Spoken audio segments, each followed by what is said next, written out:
नमस्कार, आप देख रहे सिटी पोस्ट लाइव। मैं हूं रिया रजक। एलपीजी के सुप्रीमो चिराग पासवान के तेवर तो पहले से ही तल्ख है। अब बीजेपी ने कुछ ऐसा कर दिया है जिससे उनका गुस्सा 7वें आसमान पर जा सकता है। अभी तक तो चिराग सरकार पर ही निशाना साधते आ रहे थे, लेकिन अब बीजेपी के साथ भी वो दो हाथ करने को तैयार हो सकते हैं। दरअसल चिराग पासवान अपनी पार्टी के प्रदेश अध्यक्ष राजू तिवारी के लिए गोविंदगंज सीट की मांग कर रहे हैं, लेकिन इस बीच खबर ये आ रही है कि दिल्ली से ही एक बड़ा चैनल का नामी पत्रकार अपने टिकट कंफर्म करवा करके बिहार पहुंच गया है और उसने गोविंदगंज विधानसभा क्षेत्र में घूमना भी शुरू कर दिया है। इस पूरे मुद्दे पे बातचीत करने के लिए हमारे साथ मौजूद हैं सिटी पोस्ट लाइव के मैनेजिंग एडिटर श्रीकांत प्रत्युष।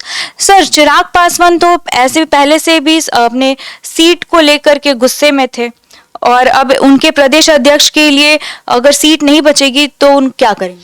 अब देखिए, पहले से ही वो गुस्से में हैं, तल्ख तेवर दिखला रहे हैं।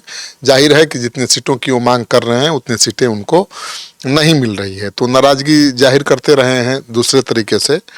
अभी उन्होंने कभी कहा नहीं कि सीटों की संख्या या सीटों के बंटवारे को लेकर वो नाराज हैं, लेकिन किसी न किसी बहाने वो कभी न कभी जेडीयू पर, सरकार पर हमला बोलते रहे हैं। तो माना जाता है कि वो प्रेशर बना रहे हैं बीजेपी पर भी, जेडीयू पर भी, क्योंकि यहाँ तो भाई एनडीए की सरकार है, तो जब सरकार के खिलाफ बोलेंगे तो प्रेशर बीजेपी के साथ साथ जेडीयू पर भी बनेगा। तो चिराग पासवान के तेवर तो तल्ख हैं ही। और इस बीच खबर आ रही है कि गोविंदगंज सीट, जहां से चिराग पासवान की पार्टी के प्रदेश अध्यक्ष राजू तिवारी चुनाव लड़ते थे, वो सीट अब बीजेपी देने को तैयार नहीं है चिराग पासवान को। चिराग पासवान अपने प्रदेश अध्यक्ष को वहां से लड़ाना चाहते हैं, क्योंकि प्रदेश अध्यक्ष वहीं से चुनाव लड़ते रहे हैं, जीतते भी रहे हैं। पिछली बार चिराग पासवान गठबंधन से बाहर हो गए थे और अकेले एलजेपी चुनाव लड़ा था, तो वहाँ बीजेपी का उम्मीदवार जीत गया था। तो बीजेपी के वहाँ विधायक हैं और बीजेपी ये सीट राजू तिवारी के लिए छोड़ने को तैयार नहीं है। जब पार्टी के प्रदेश अध्यक्ष ही बेटिकट हो जाएंगे तो चिराग पासवान क्या बीजेपी से एक टिकट भी नहीं ले पा रहे हैं अपने प्रदेश अध्यक्ष के लिए? इससे तो पार्टी पे गलत मैसेज जाएगा और कार्यकर्ता क्या सोचेंगे?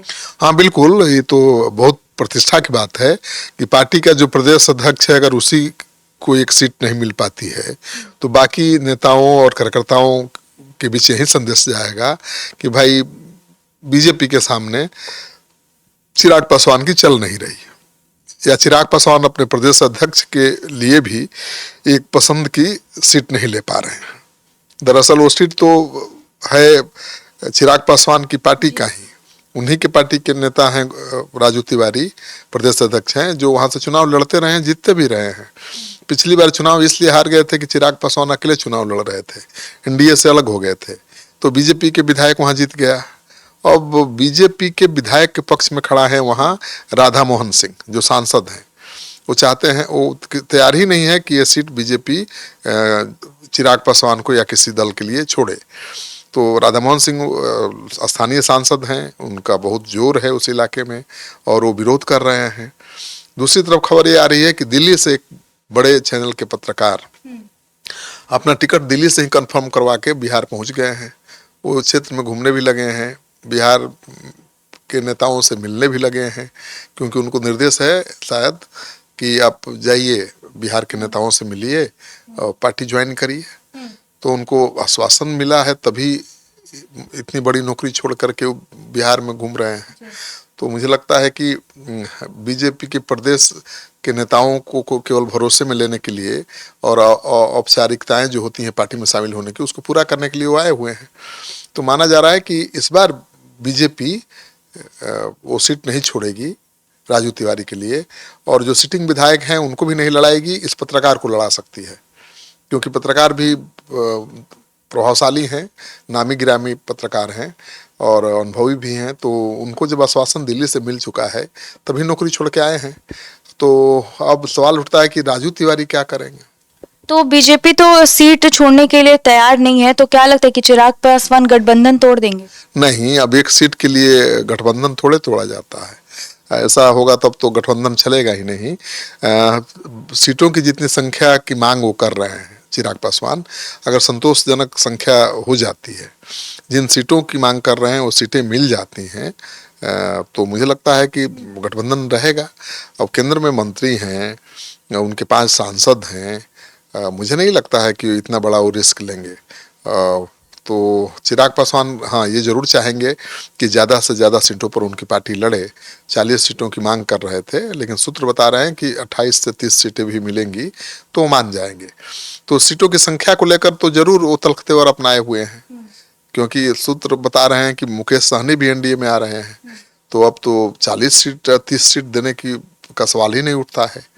कहीं 20-22 पर ही अटक गई है बात, और चिराग उसको लिए तैयार नहीं है। अब मुकेश सहनी भी तो 11 सीट मांग रहे हैं, और 11 नहीं तो कुछ तो देना पड़ेगा उनको। तो किसके हिस्से की सीट देगी बीजेपी? चिराग पासवान के हिस्से की, या नीतीश कुमार थोड़ा पीछे नीचे उतरेंगे? माने 100 सीट से कम पर तो बीजेपी नीतीश कुमार लड़ने को तैयार नहीं है। बीजेपी उनसे ज्यादा सीटों पर लड़ेगी। लोकसभा चुनाव में भी 1 सीट पर ज्यादा बीजेपी लड़ी थी, तो इस बार भी मानकर चलिए कि नीतीश कुमार अगर 95 सीटों पर लड़ेंगे तो बीजेपी 101 सीट पर लड़ेगी, इसी हिसाब से। राजू तिवारी के भाई राजन तिवारी भी चुनाव लड़ते हैं, वो बीजेपी के बीजेपी से ही चुनाव लड़ते हैं और नरकटियागंज से चुनाव लड़ने की तैयारी कर रहे हैं। हाँ, बीजेपी में शामिल हैं, चुनाव लड़े नहीं हैं, और वो नरकटियागंज से चुनाव लड़ना चाहते हैं। तो राजू तिवारी के छोटे भाई हैं, लेकिन नाम तो उन्हीं का बड़ा है, राजन तिवारी का, बाहुबली नेता है, और वो चुनाव लड़ना चाहते हैं नरकटियागंज से। दिक्कत ये है कि उनका विरोध भी कर रहे हैं राधा मोहन सिंह, जो स्थानीय सांसद हैं, लेकिन जो दूसरे सांसद हैं बेतिया के, वो उनका साथ दे रहे हैं, संजय जायसवाल। तो संजय जायसवाल अगर दिल से साथ दे रहे हैं, दिखाई तो दे रहा है कि साथ दे रहे हैं, उनके पक्ष में खड़े हैं, अगर दिल से साथ दे रहे हैं तो राजन तिवारी को टिकट मिल जाएगा। अगर केवल दिखावे के लिए कर रहे होंगे तब तो कोई बात ही नहीं है। देखिए है क्या कि राजन तिवारी को नाराज करके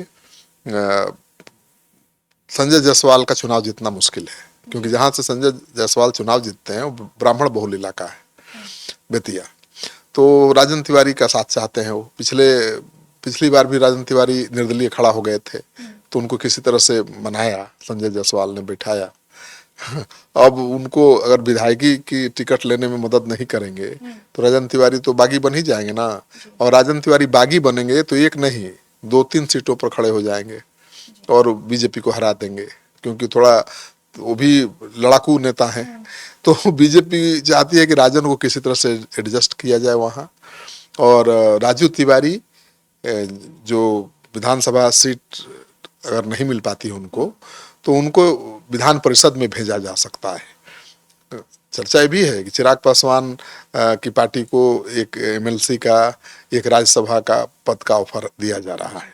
तो एक एमएलसी और एक राज्यसभा मिलेगा अगर चिराग पासवान को, तो ऐसे ही 7-8 सीटें उनकी कम हो जाएंगी, क्योंकि एक राज्यसभा मतलब 6 विधायक, भाई एक लोकसभा में 6 विधानसभा होता है, तो मानकर चलेगी बीजेपी की भाई एक राज्यसभा भेज दिया मतलब 6 विधायक की सीट तो आप ले लिए, एक एमएलसी मतलब 1 विधायक, तो 7 तो आपने ले लिया।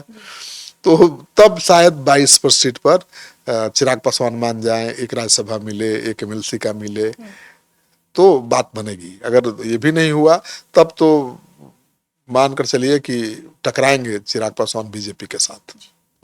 तो जैसा कि आप सुन रहे थे हमारे डिबेट को, आपकी क्या राय है हमें कमेंट बॉक्स में जरूर बताइएगा। देखते रहिए सिटी पोस्ट लाइव, तब तक के लिए धन्यवाद।